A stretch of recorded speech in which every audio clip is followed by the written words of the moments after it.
A math nerd thinks he can impress me? Madison Sterling's voice dripped with disgust as she gestured toward the equations covering the whiteboard. Her diamond tennis bracelet caught the fluorescent classroom lights as she dramatically covered her nose. God, you even smell like graphite and anxiety. Marcus Williams froze in the doorway, textbooks still clutched in his calloused hands from his after-school job. 20 students stared at him like he was an unwelcome interruption to their perfect world. Madison stood up, her designer shoes clicking against the polished linoleum floors of Westfield Preparatory Academy's advanced calculus classroom. She walked toward Marcus, close enough that he could smell her expensive perfume mixed with contempt. "Here's a deal, math boy," she said, snapping her perfectly manicured fingers inches from his face. "Win the state mathematics championship that Princeton graduates couldn't claim, and I'll go to prom with you." Her voice carried the cruel confidence of someone who'd never been challenged. "When you fail, and you will, you'll stop staring at me in the hallways like some lovesick puppy." The classroom fell silent.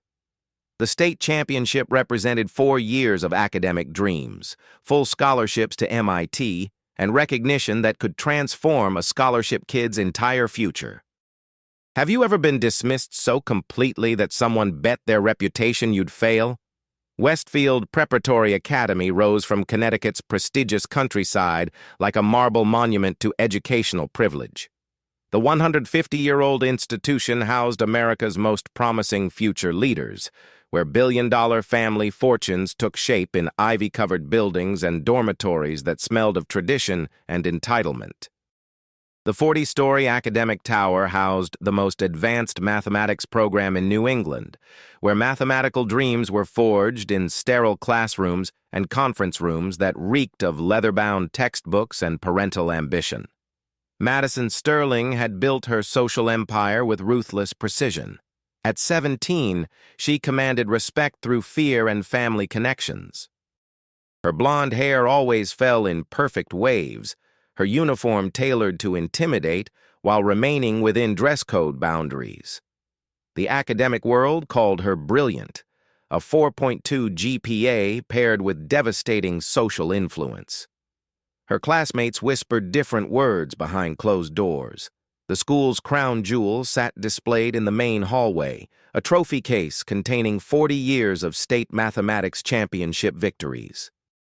Westfield Prep had dominated the competition since 1983, producing winners who went on to Harvard, MIT, Stanford, and Princeton. This wasn't just any academic competition. It represented 3 years of preparation, 47 student records, and the mathematical dreams of New England's brightest minds. The championship could theoretically guarantee admission to any Ivy League institution with 93% certainty, revolutionizing a student's academic trajectory overnight. For 6 weeks, this year's preparation had defied every attempt at success. 3 separate teams of expensive tutors had failed.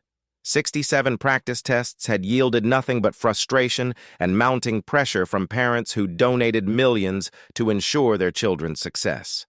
The practice problems would start with perfect scores, maintain excellence for exactly 14 attempts, then collapse with catastrophic failure and the same cryptic result. Mathematical reasoning breakdown detected. Marcus Williams knew every inch of Westfield Prep's marble floors. For 3 years, he'd walked these halls as a scholarship student, invisible to the trust fund kids who stepped around him like furniture. His official title read Merit Scholar, but everyone understood the translation. He was the charity case from the wrong side of Hartford. His community college professor mother had somehow secured his admission through a combination of test scores that defied statistical probability and financial aid applications that revealed the mathematical precision of genuine poverty. While his classmates drove BMW graduation gifts, Marcus rode the city bus 45 minutes each way, his backpack heavy with textbooks borrowed from the library because purchasing them would have cost more than his family's monthly grocery budget. His after-school job at Henderson's Auto Repair provided the $22 weekly that covered lunch money and school supplies. The mathematics crisis deepened each week. Madison's study group sessions grew more desperate, their demands increasingly unreasonable. She paced the library's private study rooms like a caged predator, her voice rising in frustrated tones that made underclassmen flinch. Coffee cups accumulated on mahogany tables like archaeological layers, marking the progression of her growing panic. 4.5 million, she'd screamed at Preston during Tuesday's disaster session. That's what my father donated to ensure I receive every academic advantage. 4.5 million that should guarantee my acceptance to Harvard's pre-law program. Preston Blackwood III, along with their study group of trust fund intellectuals, sat frozen in their designer uniforms, their laptops displaying the same practice problems they'd been attempting for weeks. Their combined family wealth exceeded $50 million. Their tutoring bills totaled more than most people's annual salaries. None of that mattered when confronted with mathematical concepts that demanded genuine understanding rather than purchased advantage. The championship's practice problems seemed designed to humble Westfield's entitled excellence, advanced calculus integration that required intuitive leaps rather than memorized formulas, number theory questions that demanded creative thinking instead of expensive prep courses, mathematical reasoning that couldn't be bought, borrowed, or inherited. Preston, Westfield class valedictorian with guaranteed Harvard admission, had dark circles under his eyes that expensive concealer couldn't hide. His team had tried everything: private tutoring sessions, exclusive test preparation courses, complete curriculum overhauls. They'd consulted with mathematics professors from Yale, statistics specialists from Princeton, even brought in a cognitive enhancement consultant after someone suggested that mental fatigue might be interfering with their performance. Madison's eyes swept the classroom like searchlights, hunting for someone to blame. "Maybe we have too many people here who don't belong," she said, her gaze lingering on Marcus as he quietly solved differential equations that left her confused. "Dead weight that's dragging down our entire academic reputation." The comment hit its mark. Several students glanced at Marcus with expressions ranging from embarrassment to barely concealed agreement. Sarah Chen from her Stanford legacy family shifted uncomfortably. She'd attended summer mathematics camps that cost more than Marcus's family's annual income and still couldn't grasp concepts that seemed intuitive to the scholarship kid. Marcus pretended not to hear. He'd learned that invisibility meant survival in this environment. But his mathematical mind couldn't stop analyzing the patterns that his classmates missed. Late at night, when he completed homework at the kitchen table of his family's small apartment, he'd work through practice problems that Westfield's tutoring staff couldn't solve. The advanced placement textbooks told stories that expensive tutors seemed to miss. Mathematics wasn't about memorizing formulas or purchasing preparation courses. It was about seeing patterns, understanding relationships, and finding elegant solutions to complex problems. The state championship problems were designed around metric mathematical reasoning, but the preparation courses were developed using traditional American pedagogical approaches. A simple methodological difference could create cascading problems throughout the entire preparation process. The pressure mounted like steam in a closed system. Security footage from the previous week showed Madison deliberately scheduling Marcus's cafeteria cleanup duties during important college recruitment meetings. She'd point him out to admissions representatives, her voice carrying just loud enough for him to hear. "We believe in giving everyone opportunities, even our scholarship students." Her tone suggested charity rather than genuine academic merit. Email chains revealed worse dynamics. Internal communications among the wealthy families referred to scholarship students as diversity statistics, despite their academic achievements. Messages discussed Marcus's inevitable natural selection as Westfield's academic demands increased beyond community college preparation levels. One particularly cruel conversation thread, initiated by Madison herself, speculated about whether scholarship students could even afford the calculators required for advanced mathematics courses. Parents' WhatsApp groups included laughing emojis about Marcus's generic sneakers and discount backpack. The whispered conversations were equally brutal. Students discussed his presence like an unfortunate social experiment, a feel-good diversity initiative that their parents tolerated for tax benefits but didn't actually respect. "At least he's quiet," one marketing director's daughter had said. "Better than scholarship kids who actually try to participate in class discussions they don't understand." The University Evaluation Committee arrived on Wednesday, their black town cars pulling up to Westfield Prep's entrance like an academic procession. These educators represented admission committees from Harvard, MIT, Princeton, and Stanford, universities that could transform promising students into world-changing leaders. Dr. Catherine Morrison, former Harvard Mathematics Department chair, had flown from Cambridge specifically to evaluate this year's championship preparation. Her reputation for academic perfectionism was legendary. Students either impressed her completely or disappeared from consideration for elite university admission. Professor Chen Wei, MIT's youngest tenured faculty member and current board advisor for mathematical education, accompanied the delegation. His reputation in academic mathematics was unprecedented. He'd identified Fields medalists while they were still in high school, published groundbreaking research on mathematical pedagogy, and consulted for educational institutions across 4 continents. His presence meant this wasn't just a routine evaluation. It was an intellectual assessment that could make or break academic futures. Professor Chen Wei didn't accept mediocrity, didn't tolerate purchased achievement, and could identify genuine mathematical talent with surgical precision.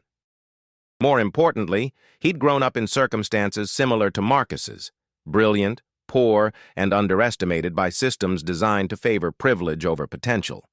The championship qualification exam was scheduled for Friday afternoon. The entire school held its breath. College counselors had already prepared acceptance letters that assumed Madison's victory. Alumni Relations had drafted fundraising materials celebrating another Westfield mathematics triumph. The cafeteria had ordered celebration refreshments for a success that everyone expected to happen. Madison's desperation showed in increasingly obvious ways. Her usually perfect appearance seemed slightly disheveled by Thursday evening.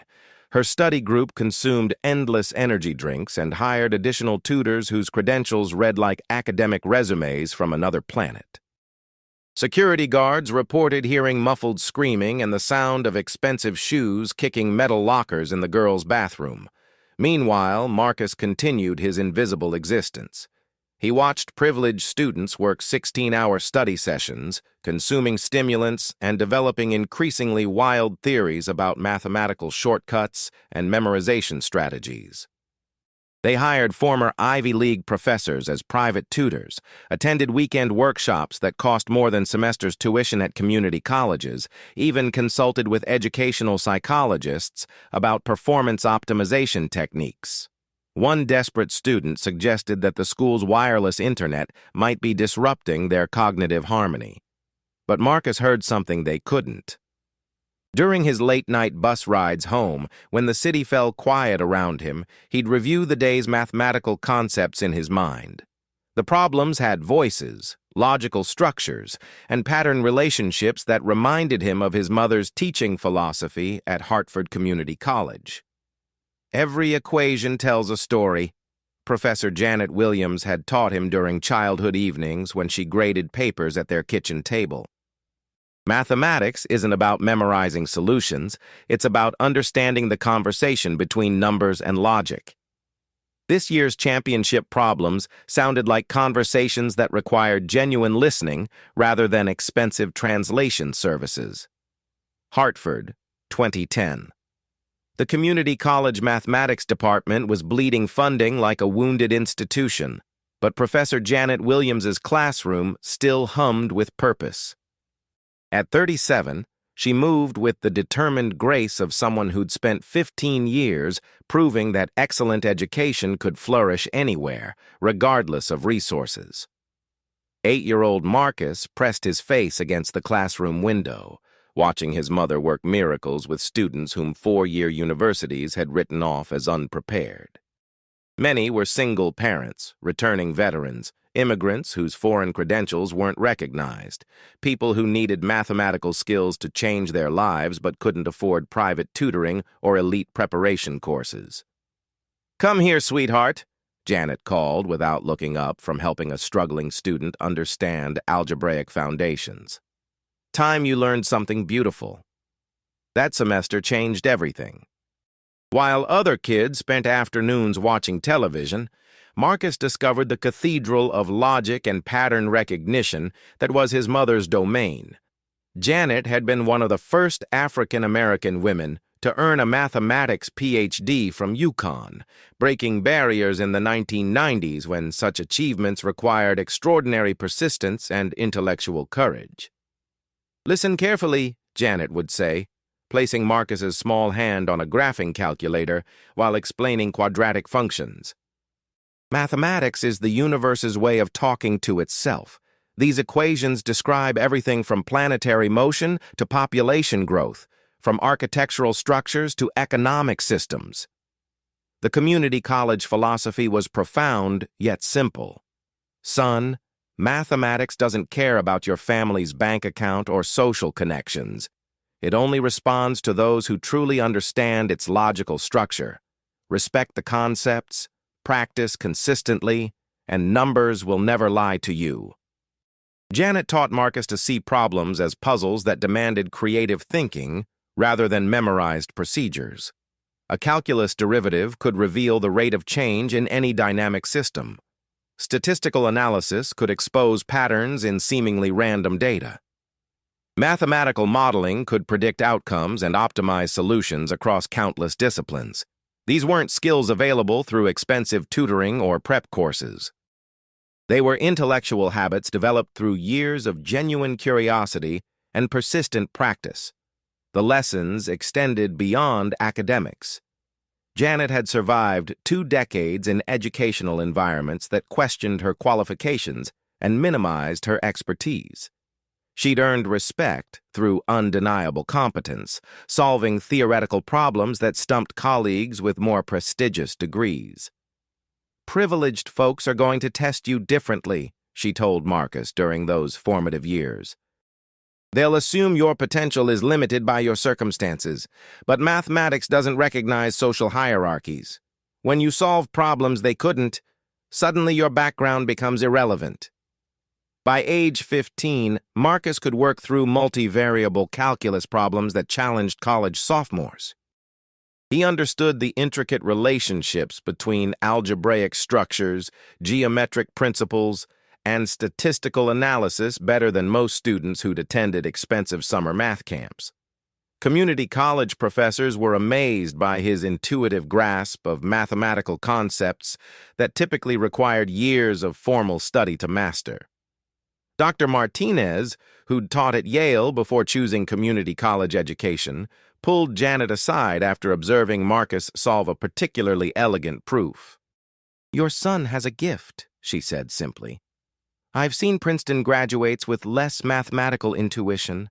Don't let anyone convince him that his potential is limited by his zip code." But circumstances had other plans. Janet's adjunct instructor salary barely covered their apartment rent and Marcus's school supplies.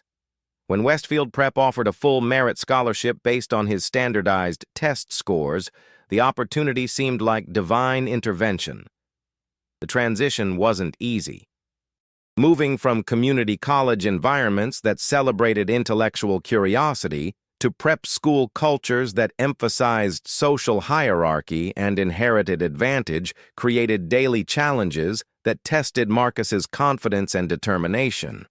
When classmates discussed family vacation homes in the Hamptons, Marcus worked evening shifts at the auto repair shop.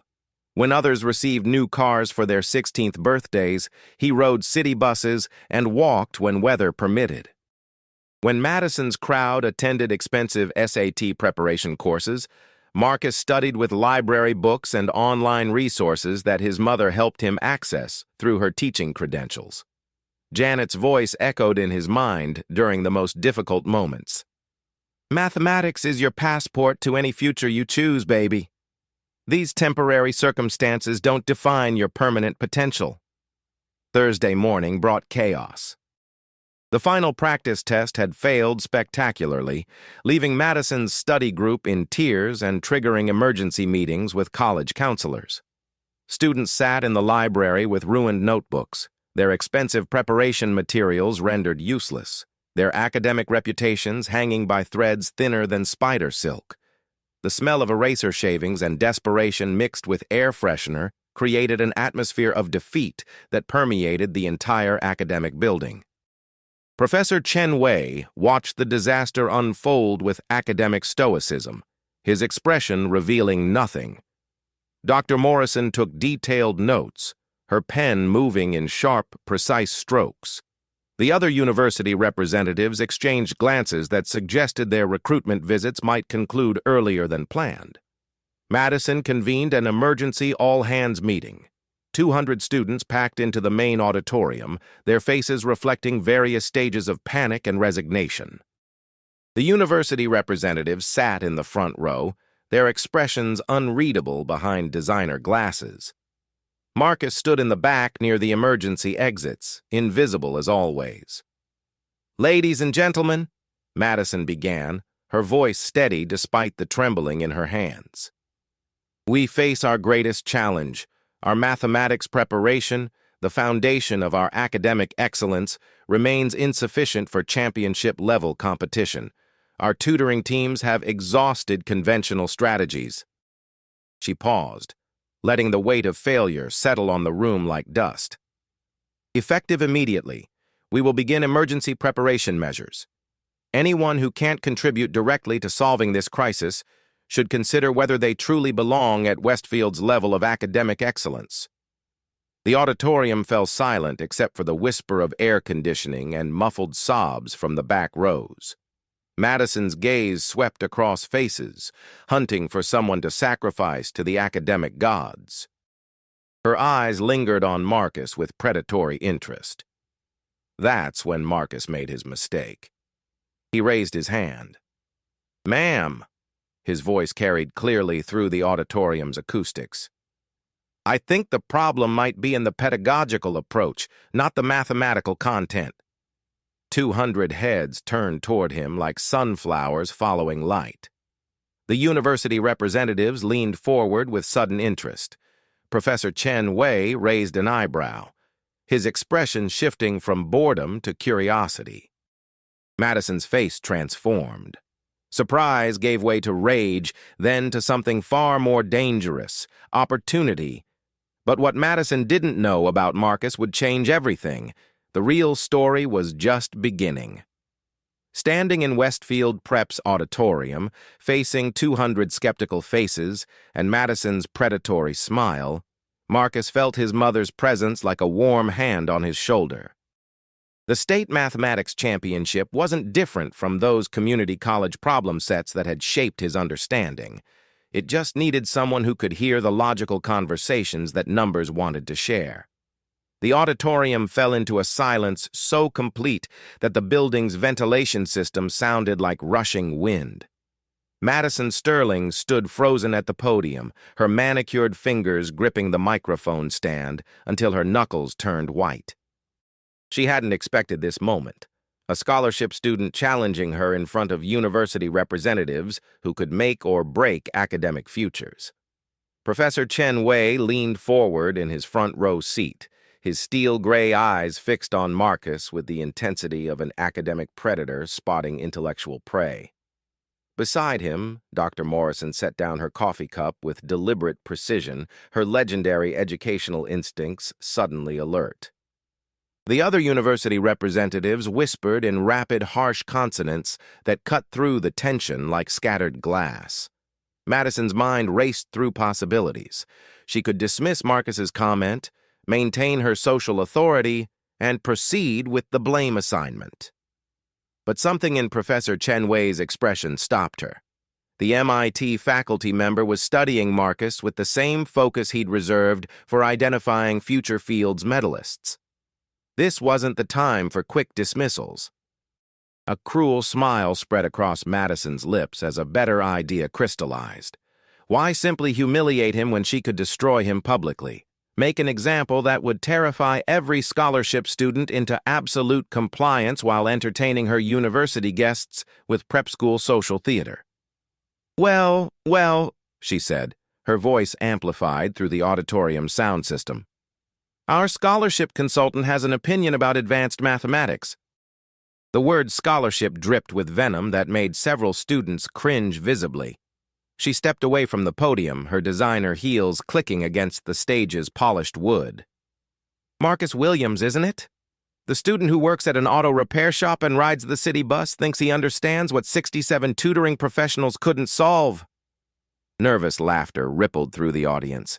Students shifted uncomfortably in their seats, caught between horror and fascination. This was academic blood sport, and everyone knew it. Professor Chen Wei pulled out his leather notebook, uncapping an expensive fountain pen. In his 20 years of university recruitment, he'd witnessed countless moments when breakthrough insights emerged from unexpected sources. His mentor at Stanford had taught him never to dismiss mathematical intuition based on its social origin. Genius wore many disguises. "Since you're so confident," Madison continued, her voice rising with theatrical flair, "here's your chance to prove it. Win the state mathematics championship that has stumped our best preparation teams for 6 weeks. Do it in front of everyone, our faculty, our university representatives, our entire student body." She gestured toward the university delegation like a game show host presenting prizes.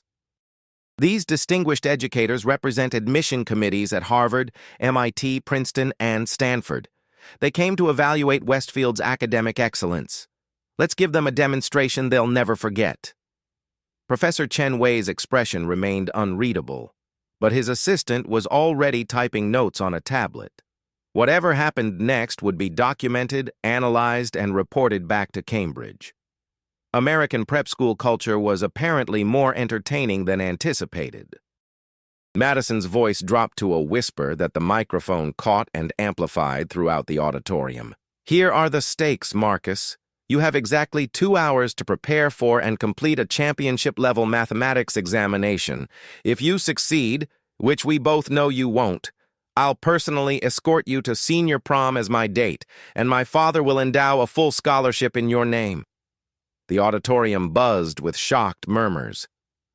A scholarship endowment from the Sterling family meant hundreds of thousands of dollars and permanent recognition at Westfield's most prestigious level. It was an absurd offer for someone whose current status was charity case.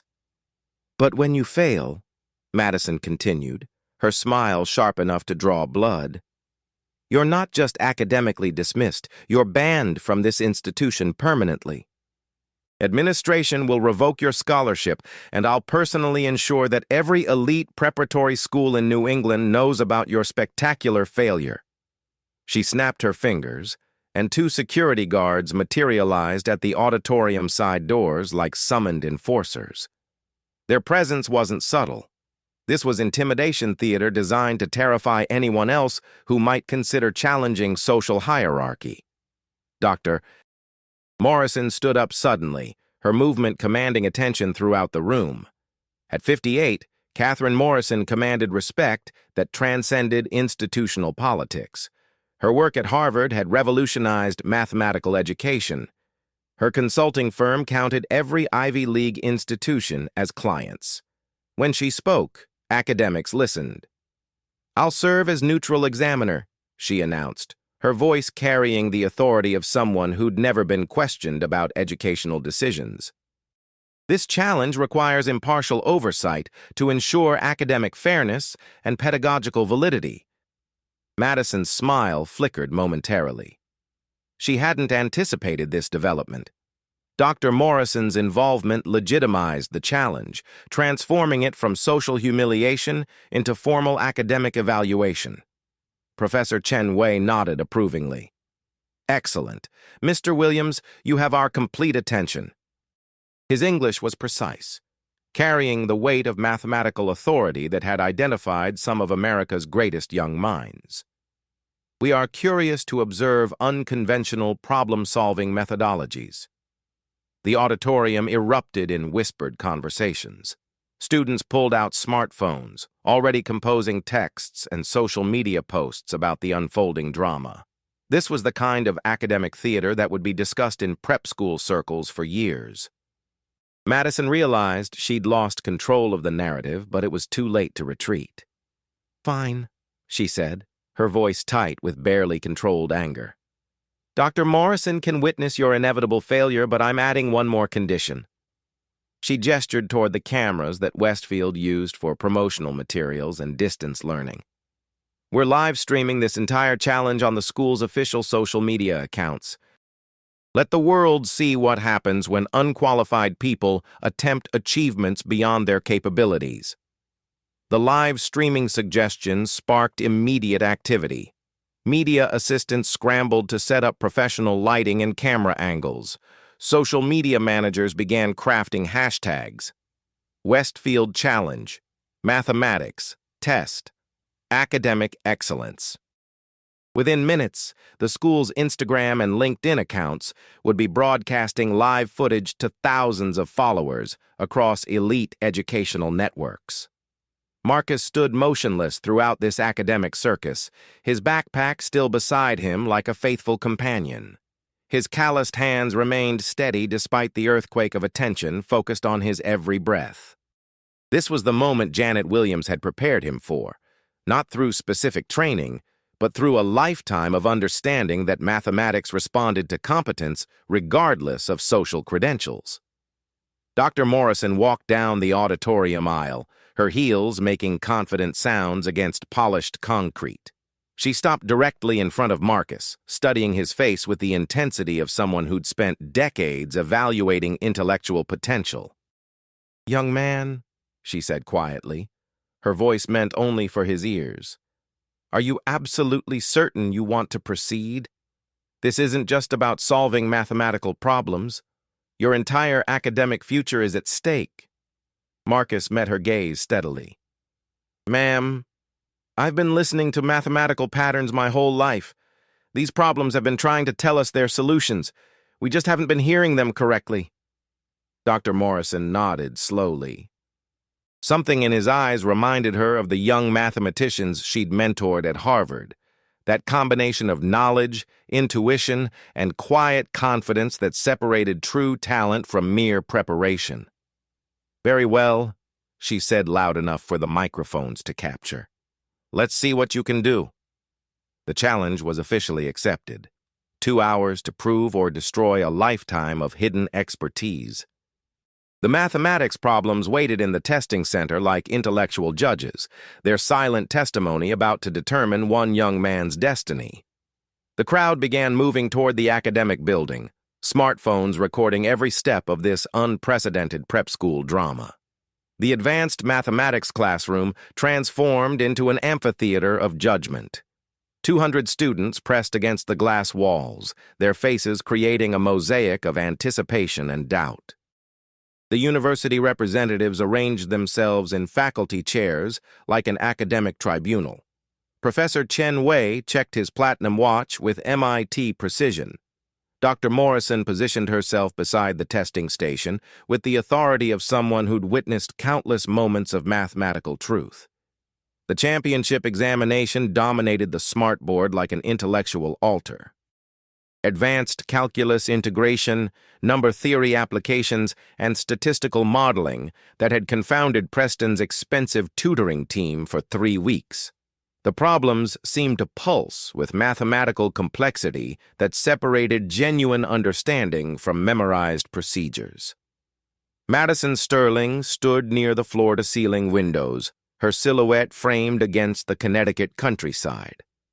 Her smartphone live-streamed the scene to Westfield's social media accounts, viewer numbers climbing rapidly as word spread through prep school networks. The comments section filled with predictions, mostly favoring spectacular failure. Marcus approached the examination slowly, his discount sneakers silent against the polished floors. His after-school work clothes contrasted sharply with the expensive uniforms surrounding him, but his mathematical confidence remained unshaken by social intimidation. The first 30 seconds stretched like hours. Students exchanged skeptical glances, Several trust fund kids smirked, already composing social media posts about the scholarship students' inevitable humiliation. This was entertainment for people who'd never experienced genuine academic challenge. But Professor Chen Wei watched with growing interest as Marcus's expression shifted from concentration to recognition.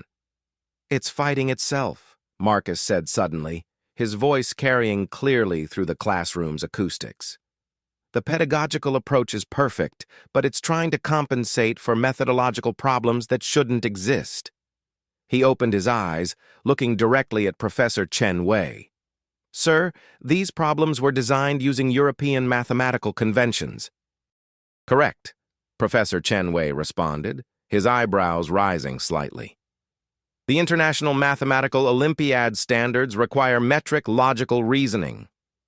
Madison's confident expression flickered momentarily. She hadn't expected technical dialogue that revealed actual understanding of mathematical pedagogy. Marcus nodded, his hands resting on the examination papers. "That's the first issue. American test preparation typically uses imperial reasoning structures. It's like trying to conduct an orchestra when every instrument is tuned to a slightly different mathematical framework." "First observation. Pedagogical diagnosis," Dr. Morrison announced. "Please elaborate on the methodological conflict." Marcus pointed to the first problem set, his finger tracing equations with practiced precision. "These integration problems require European-style reasoning that builds logically from foundational principles. But American prep courses teach pattern recognition and formula memorization. Students are trying to solve conceptual puzzles using procedural shortcuts." He gestured toward the diagnostic data. "Look at the error patterns. Every tutoring session fails at exactly the same logical transition points. That's not mathematical incompetence. That's methodological mismatch." Dr. Morrison stepped forward, her academic instincts fully engaged. "Explain the theoretical framework." "Every mathematical system has an internal logic, the reasoning pattern where all concepts work in perfect intellectual harmony. These problems were designed around European pedagogical principles that emphasize conceptual understanding over procedural efficiency, but American test preparation assumes pattern recognition and memorized algorithms." Marcus pulled out a pencil and began diagramming on the whiteboard. "See these logical progression requirements? European mathematics education builds understanding systematically from basic principles to complex applications. American test prep tries to reverse engineer solutions from desired outcomes." Preston Blackwood III, the trust fund valedictorian, pushed through the crowd. "That's impossible. We hired MIT graduates to design our preparation strategy." Marcus looked at him with respectful disagreement. "You hired tutors who understood American mathematical education, but these problems require European reasoning methodology. It's like having English literature professors teach French poetry. Brilliant people, wrong linguistic framework." Professor Chen Wei exchanged glances with his colleagues.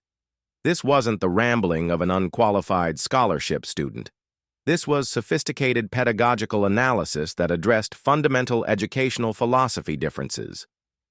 "Second discovery, the measurement revelation," Marcus continued, moving to the examination's technical specifications. His finger traced problem requirements with the precision of someone who'd studied these documents during countless late-night library sessions. "The calculus integration problems assume understanding of mathematical concepts as interconnected logical systems," he said, pointing to European academic standards.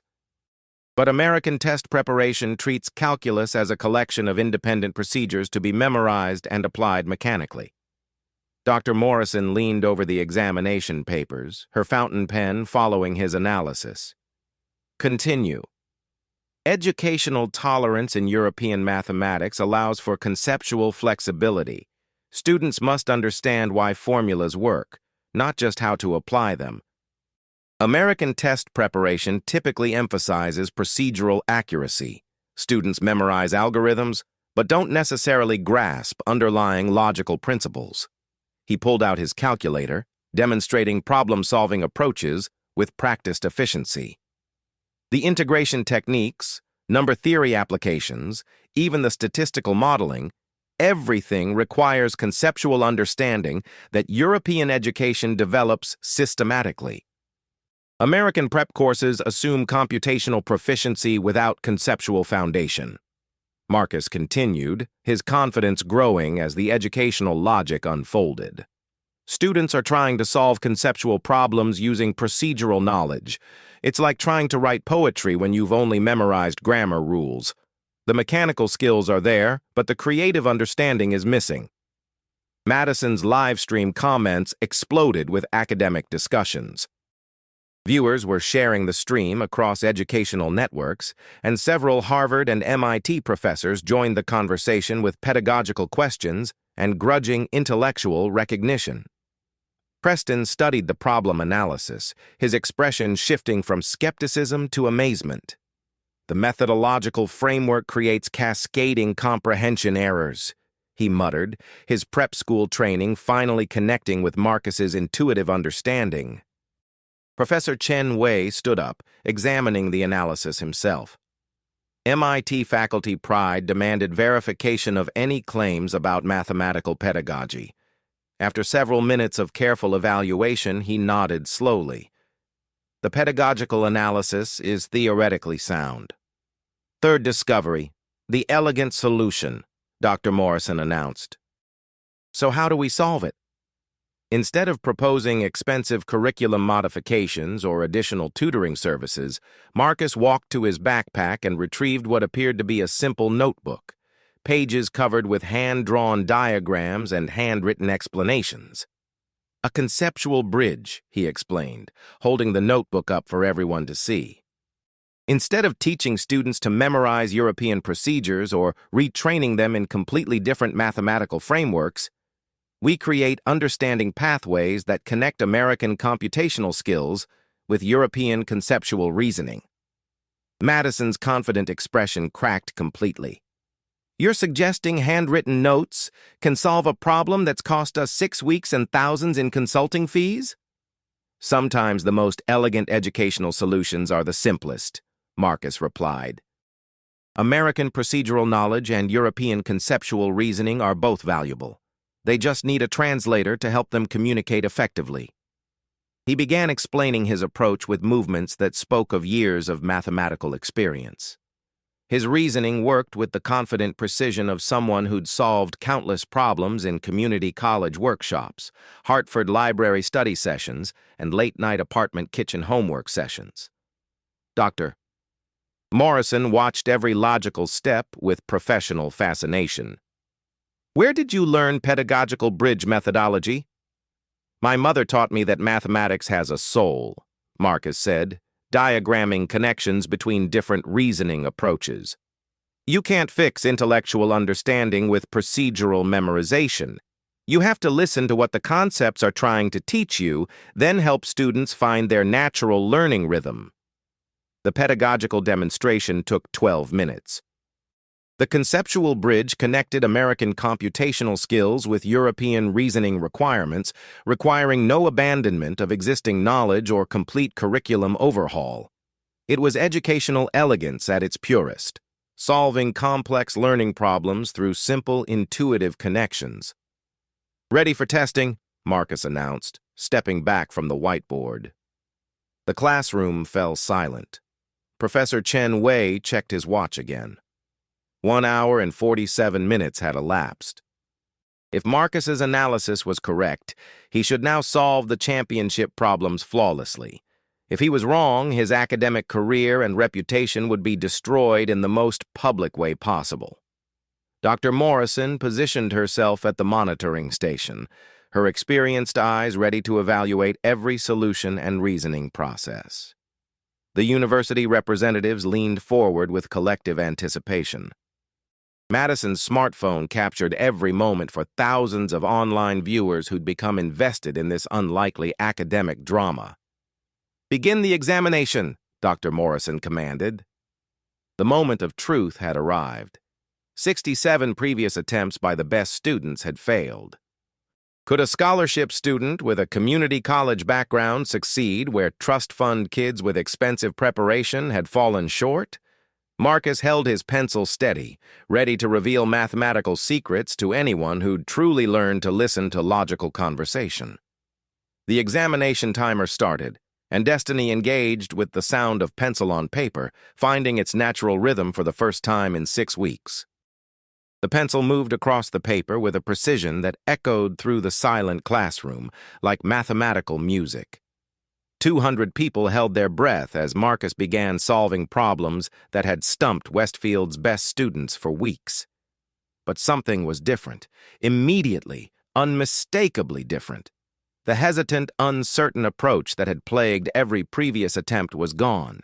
In its place, a confident flow emerged, the sound of logical reasoning finding perfect synchronization.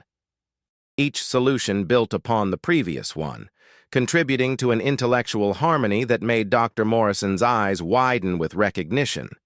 This was what mathematical excellence sounded like. Marcus worked beside the examination timer, his hand moving steadily across the testing materials. Where once students had felt the desperate struggle of fighting against incomprehensible problems, now he demonstrated the calm confidence of someone operating within their natural intellectual rhythm. The pedagogical bridge had worked exactly as his mother's educational philosophy had predicted. The monitoring screens displayed solution progress in real time for the first time in 42 days. Problem completion rates stabilized in optimal ranges. Logical reasoning patterns registered perfect consistency across all sections. The error messages that had haunted previous attempts vanished, replaced by steady streams of correct answers that made the tutoring staff gasp in collective amazement. "Mein Gott," Professor Chen Wei whispered, his academic composure cracking as he stared at solutions that his own MIT students struggled to achieve. Marcus was operating at 97.3% accuracy, 3 percentage points higher than the theoretical maximum for timed examinations. Dr. Morrison moved between monitoring stations like a conductor reading sheet music, her trained eyes absorbing data that told an incredible story. Calculus integration, perfect methodology, number theory applications, flawless logical progression, statistical modeling, textbook precision with creative insight. She looked up at Marcus with something approaching reverence. "In 30 years of mathematical education, I've never observed solution patterns this clean. Your mother would be proud." The real test came when Madison, her face pale with growing realization, demanded the full intellectual challenge. Fine, he's solving practice problems. But can he actually handle championship-level complexity under real pressure? Through the classroom's floor-to-ceiling windows, students could see the mathematics team's preparation materials stacked in the courtyard below. Practice tests that had sat untouched for weeks. Their advanced problem sets useless without effective teaching methodology. Marcus nodded toward the materials with quiet confidence. "Let's see what they can teach us." The most challenging problems flowed through Marcus's reasoning with the smoothness of water finding its natural level. Advanced calculus concepts, theoretical number relationships, and statistical modeling techniques worked with the seamless integration of someone who understood mathematical principles rather than memorized procedures. Dashboard timers counted down as Marcus's solutions demonstrated perfect mathematical reasoning for the first time in 6 weeks. Problem sets that had frustrated teams of tutors yielded to his systematic approach with electronic contentment. The crowd pressed against the windows as Marcus completed section after section with computer-controlled precision. He navigated around conceptual obstacles and executed flawless logical reasoning that drew spontaneous applause from the watching professors. For 37 minutes, Marcus worked without a single error. The dreaded failure point that had destroyed previous attempts passed without incident.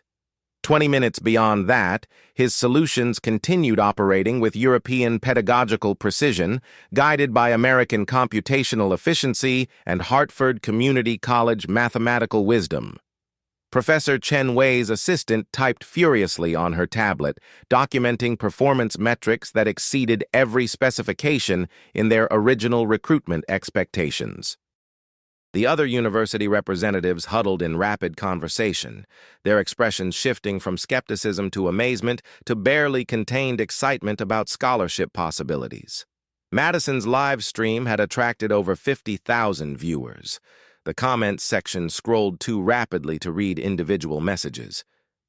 Educational professionals, mathematics teachers, and random internet observers were witnessing something unprecedented, a scholarship student solving problems that had stumped teams of expensive tutors.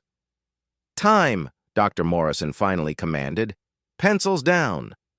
Marcus's examination settled into completion with the satisfied sigh of intellectual work that had finally found its purpose. The monitoring screens maintained their perfect scores for several seconds before fading to evaluation mode. The practice materials in the courtyard seemed to nod in electronic approval of methodology that actually worked. The classroom remained silent for long moments as the magnitude of what had just occurred settled into collective consciousness. 6 weeks of failure had been resolved in under 2 hours by someone whose official status was Charity Case Scholarship recipient. Dr. Morrison walked to Marcus, extending her hand with formal respect. That was extraordinary mathematical reasoning. Where others saw computational problems, you heard pedagogical poetry. Your solutions were elegant, efficient, and brilliant. Professor Chen Wei approached next, his handshake firm with MIT approval. "Mr. Williams, your problem-solving methodology impressed our entire delegation. This is the kind of innovative thinking that builds academic partnerships." Madison stood frozen near the windows, her smartphone still recording a live stream that had become her own social obituary. The comments were no longer about Marcus's inevitable failure. They were celebrating his triumph and questioning her leadership judgment. The moment of reckoning had passed. What came next would determine whether justice was possible in prep school America and whether talent could triumph over privilege when the stakes were measured in full scholarships and hundreds of academic futures. But first, the world needed to see what happened when the underestimated finally got their chance to prove what they'd always known about themselves. Dr. Morrison's voice cut through the classroom silence with the authority of someone who'd never been questioned about educational decisions. "Based on this demonstration, I'm making an immediate recommendation to the admissions committee." She turned to face Professor Chen Wei and the university representatives, her words carrying the weight of 4 decades in mathematical education.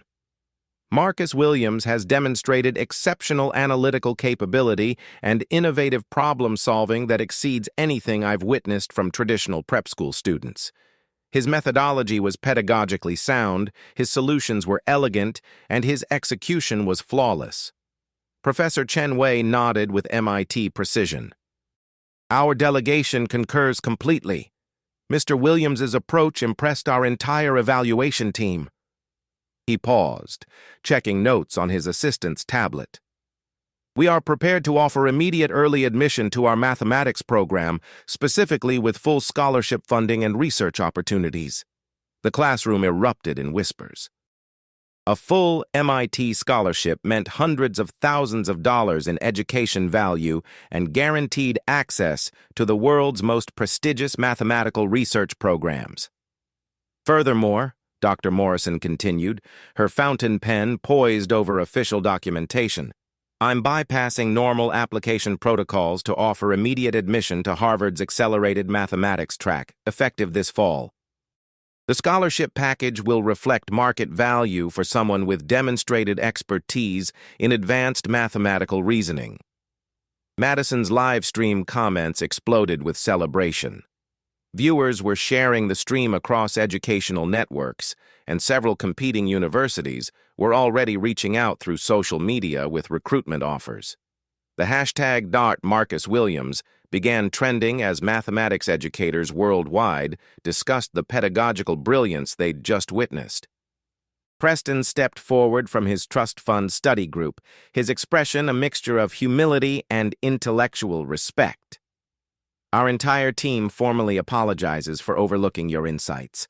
We request collaboration on future mathematical projects, and we'd be honored to learn from your problem-solving methodologies. The transformation was complete. In less than 2 hours, Marcus had evolved from invisible scholarship student to sought-after academic prospect, from overlooked charity case to respected intellectual leader. The university partnerships were secured, the mathematical crisis was resolved, and Westfield's academic future was brighter than anyone had imagined. But the most satisfying moment was yet to come. Madison Sterling still stood frozen by the windows, her smartphone capturing her own social downfall for thousands of viewers who were about to witness what happened when arrogance met accountability in prep school America. The classroom's atmosphere shifted like a storm front moving across Connecticut. What had begun as Madison's public humiliation theater was now her social reckoning. The university representatives exchanged meaningful glances, their expressions revealing calculations that extended far beyond academic assessments. Professor Chen Wei's assistant whispered urgent updates about social media reaction. The live stream had reached over 100,000 viewers, with educational leaders sharing the video across LinkedIn and Twitter. Comments ranged from celebration of Marcus's triumph to harsh criticism of Madison's social hierarchy enforcement. Westfield drama was trending alongside Dallas educational justice. Dr. Morrison closed her leather notebook with deliberate finality, her fountain pen clicking with the sound of decisions being made. The administration will require a comprehensive review of student support practices that led to this situation, specifically how academically qualified students were systematically undervalued while expensive preparation programs failed to achieve basic educational objectives. Madison's face had drained of color, her confident social mask cracking under the weight of very public consequences. She'd orchestrated this challenge expecting easy victory, never anticipating that her victim would possess the very expertise her school desperately needed. The university partnership has concerns, Professor Chen Wei announced, his precise English carrying undertones that made admissions counselors nervous. Our recruitment requires confidence in institutional evaluation processes. Today's events suggest systematic assessment errors that could impact our collaboration success. Faculty member Dr. Patricia Brooks, who'd remained silent during the mathematical demonstration, now spoke with the authority of someone holding significant institutional influence. This incident will require investigation by our Academic Standards Committee. We need to understand how a mathematically gifted student was relegated to invisible status, while his expertise could have prevented 6 weeks of educational failure. The investigation wouldn't take long. Madison's social media history provided damning evidence of discriminatory practices. Posts referring to Marcus as the charity case, despite his academic performance. Deliberate exclusion from study groups during important preparation sessions. Documented discussions about his inevitable academic failure as social entertainment. Student Council Representative Jennifer Walsh, who'd participated in the cruel social media threads with laughing emojis, found herself summoned to emergency meetings about inclusive excellence policies. The viral video had become institutional evidence, and school administrators were already discussing policy revisions. 2 weeks later, the consequences crystallized with educational precision. Madison was removed from Student Council president to academic probation status. Her leadership roles evaporated while her social influence was monitored continuously. She retained enrollment. The administration wasn't interested in discrimination lawsuits. But her social power had been neutralized completely. The diversity and inclusion education requirement felt particularly poetic. Madison, who'd spent 3 years dismissing Marcus's potential, now sat through workshops about unconscious bias and inclusive leadership. Her instructor was Dr. Morrison, who approached education with the same methodical precision she applied to mathematical problems. Meanwhile, Marcus's transformation continued beyond individual success. His early admission to MIT came with research opportunities, mentorship programs, and leadership of task forces on educational accessibility initiatives. Westfield implemented new policies requiring formal review of all student insights regardless of social status or family background. The school's academic reputation rose 15% following the positive publicity. The viral video had become an unexpected recruitment asset, demonstrating the institution's commitment to recognizing talent wherever it emerged. Application rates increased by 40%, with many candidates specifically mentioning the inspiring story of meritocracy triumph. The most satisfying moment came 3 months later when Madison approached Marcus privately in the school cafeteria. Her designer uniform had been replaced with standard school attire, her arrogant demeanor softened by hard lessons about humility and respect. "I owe you an apology," she said quietly, her words carrying genuine remorse. "And I'd like to ask for guidance about building more inclusive social practices." Marcus looked at her with the same grace his mother had shown to students who'd initially doubted her teaching expertise. "Everyone deserves a chance to grow, Madison. The question is whether you're ready to listen with the same attention you'd give to a problem that needs solving." Social justice had been served, proportional, educational, and ultimately redemptive. 6 months later, Marcus Williams stood in MIT's Advanced Mathematics facility watching research teams install equipment for the International Academic Exchange Program. His pedagogical insights now influenced teaching methodology across Cambridge, Princeton, and Harvard, their educational approaches purring with the intellectual harmony he'd discovered in a moment of prep school desperation. The framed Community College Mathematics Award still hung in his dorm room, but now it shared wall space with research grants, academic honors, and a photograph of him shaking hands with Professor Chen Wei at the International Mathematical Education Conference. His mother's teaching wisdom had evolved into million-dollar research decisions that bridged continents. Sometimes the most powerful expertise comes wrapped in the most unexpected packages. The question isn't who has the pedigree, it's who has the dedication to truly understand the problem. The scholarship announcement ceremony took place in Westfield's main auditorium, the same space where Marcus had first been challenged. Dr. Morrison stood at the podium where Madison had once held court, but the atmosphere was completely transformed. "Academic excellence, Dr." Morrison announced to the packed auditorium, "is not determined by family income, social connections, or inherited privilege. It emerges from intellectual curiosity, persistent effort, and the courage to think differently when conventional approaches fail." Marcus sat in the front row where university representatives had once evaluated his potential. His mother, Professor Janet Williams, sat beside him wearing her best dress and a smile that could have powered the entire academic building. Behind them, hundreds of students watched with expressions ranging from genuine admiration to grudging respect. The full scholarship package was unprecedented in Westfield's history. MIT's offer included undergraduate tuition, graduate school guaranteed admission, research stipends, and summer internship programs at top technology companies.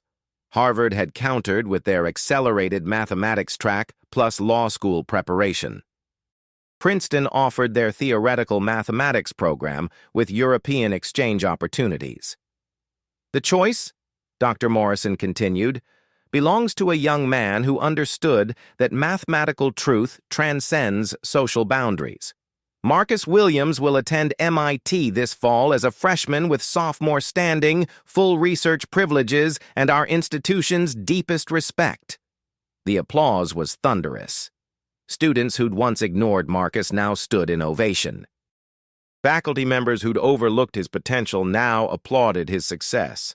Even some of Madison's former social circle participated, their expressions suggesting genuine recognition of what they'd witnessed. Madison herself sat in the back of the auditorium, her presence a study in transformation. The arrogant Queen Bee had evolved into someone learning humility through consequences. Her social media accounts, once filled with cruel commentary, now featured posts about educational equity and inclusive excellence. The scholarship ceremony concluded with Marcus taking the stage, his presence commanding attention that once would have been impossible. The shy, invisible charity case had become a confident young scholar whose insights were valued by institutions across the country. 3 months ago, Marcus began, his voice steady and clear. I was just another scholarship student trying to remain invisible while pursuing an education. Today, I stand here because one moment of courage changed everything. He gestured toward the audience, his eyes finding his mother's proud face. But this isn't really my story. It's the story of every student who's been underestimated, every young person whose potential has been overlooked, every dreamer who's been told their circumstances define their limitations. The auditorium fell silent, hanging on every word from someone they'd once dismissed. Mathematics taught me that elegant solutions often come from unexpected places. The same is true for human potential. We all have capabilities that others might not recognize. The question is whether we're brave enough to reveal them when the moment comes. Marcus paused, looking directly at the section where Madison sat, and whether we're wise enough to recognize brilliance regardless of its packaging. The ceremony ended with announcements about new policies. Westfield would implement academic mentorship programs, pairing scholarship students with faculty advisors. Student evaluation processes would include anonymous suggestion systems. Social media monitoring would ensure that discriminatory behavior faced immediate consequences. Most importantly, the school established the Marcus Williams Academic Excellence Initiative, a program providing advanced preparation and university guidance for students from underrepresented backgrounds. The fund, endowed by several university partners and guilt-ridden wealthy families, would ensure that future students with Marcus's potential received recognition and support rather than invisibility and dismissal. The initiative's first recipient was announced that day.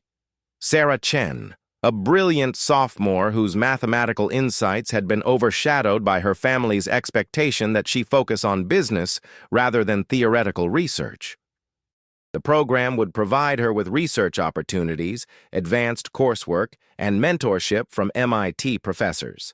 The cycle of recognition had begun to replace the tradition of exclusion. As the auditorium emptied, Marcus found himself surrounded by students seeking advice, teachers offering collaboration, and university representatives discussing research opportunities. The invisible scholarship student had become the most visible academic success story in Westfield's recent history. But the moment he treasured most came when Dr. Morrison approached him privately, her expression warm with maternal pride. "Your mother raised a remarkable young man," she said simply. "Janet Williams should be extraordinarily proud of what she's accomplished through you." Marcus smiled, thinking about the community college classroom where his mathematical journey had begun. She always said that education was the one investment that paid dividends across generations. I think she was right. 1 year later, Marcus Williams published his first research paper in the MIT Mathematics Journal, Pedagogical Bridge Theory, Connecting Computational Skills with Conceptual Understanding. The paper revolutionized mathematical education methodology and was cited by educational researchers across 3 continents. His work attracted attention from technology companies developing AI tutoring systems, international organizations promoting educational equity, and government agencies interested in improving STEM education outcomes. The shy scholarship student had become a thought leader whose insights influenced policy decisions affecting millions of students. Madison Sterling graduated from Westfield with a respectable GPA and admission to a solid state university. Not the Ivy League destiny she'd once assumed was guaranteed, but an education earned through genuine effort rather than inherited privilege. Her senior thesis focused on social psychology and inclusive leadership, research that grew directly from her experiences with consequences and growth. She found Marcus at graduation, their conversation brief but meaningful. "Thank you," she said simply, "for showing me that intelligence comes in many forms and character matters more than connections." Marcus nodded with the grace his mother had taught him. "We all make mistakes. What matters is what we learn from them." They shook hands, former adversaries who'd both grown beyond their original limitations. Professor Janet Williams attended Marcus's MIT graduation 2 years later, her son completing his bachelor's degree at 19 with highest honors and immediate admission to the PhD program. The community college professor watched her son receive academic recognition that once seemed impossible, her heart full with the knowledge that dreams could survive circumstances when nurtured with love and determination. The graduation speaker was Dr.